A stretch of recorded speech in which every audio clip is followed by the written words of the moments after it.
নমস্কার সকলকে।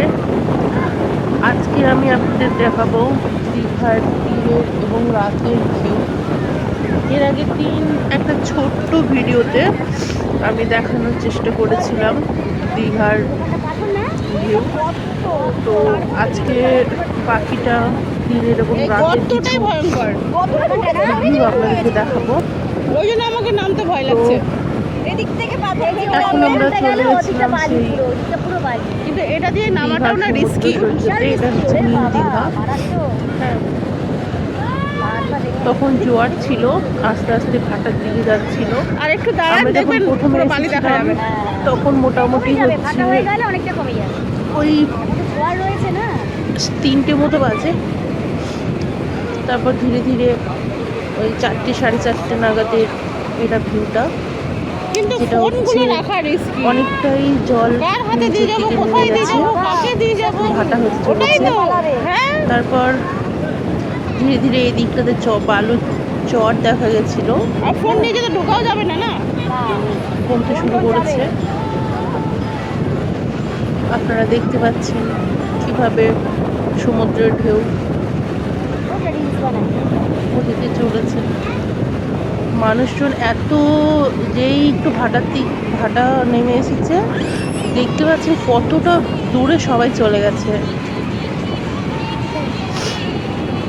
অথচ সবাই উপভোগ করছে এই সমুদ্রের ঢেউ।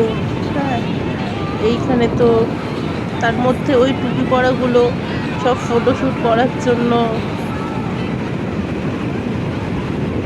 অনেক কজন করেছিল।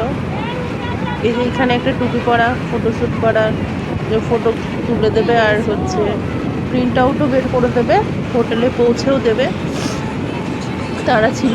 আর ওই যে দেখতে পাচ্ছেন একটা পাগলাকে,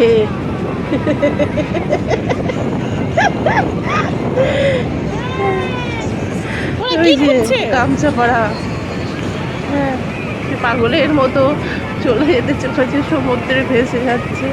ওই তো গেল ভেসে। তারপর কিছুক্ষণ পরে আমরা ওখান থেকে চলে এসেছিলাম। এই ফটোগ্রাফার দাদাটা ওদের ফটো তুলে দিচ্ছিল। পার পিসে 50 টাকা করে নিচ্ছিল ছোট পিসগুলোর জন্য, জায়গা নেই। আর বড় A4 সাইজের গুলোর জন্য 100 টাকা করে নিচ্ছিল।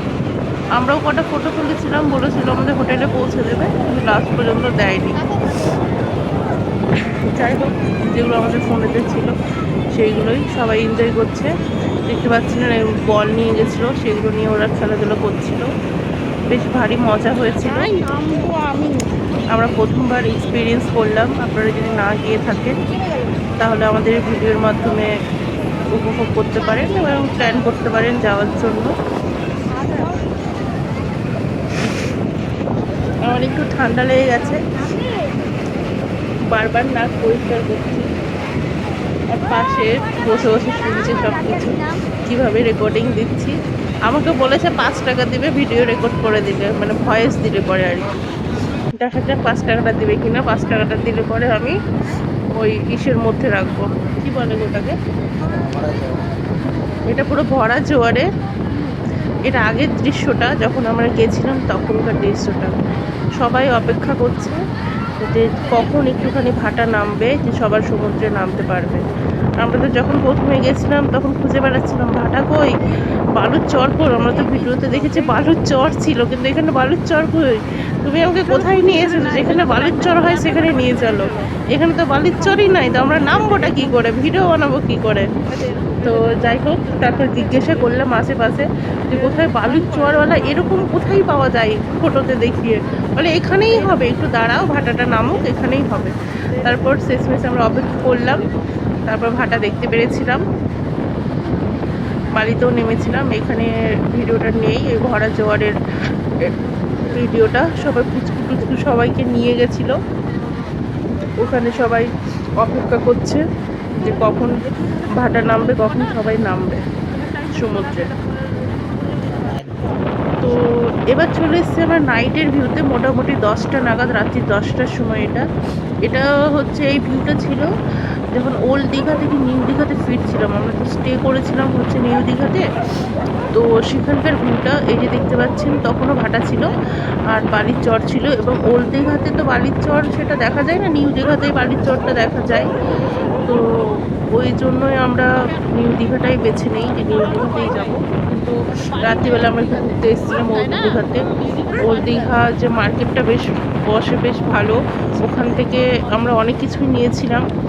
আর বিশেষ করে তো ফিশ, দীঘাতে গেলে কেউ ফিশ খেতে মিস করবে না, মিস করে গেলে বড্ড মিস করে যাবে। হ্যাঁ, আমরা ওখান থেকে চিংড়ি মাছ খেয়েছিলাম, যেটা প্রচণ্ড সস্তা আর প্রচণ্ড টেস্টি। 6 পিস দিয়েছিল 100 টাকাতে, পুরো গলদা চিংড়ি, সেই খেয়েছিলাম, খুব ভালো হয়েছিল। তারপরে পমফ্রেট খেয়েছিলাম, তাই তো পমফ্রেট খেয়েছিলাম। ওটা কত করে নিয়েছিল যেন, 80 টাকা করে নিয়েছিল একটা পমফ্রেট, 80 টাকা। তারপর কাঁকড়া খেতে চেয়েছিলাম, তারপরে পেট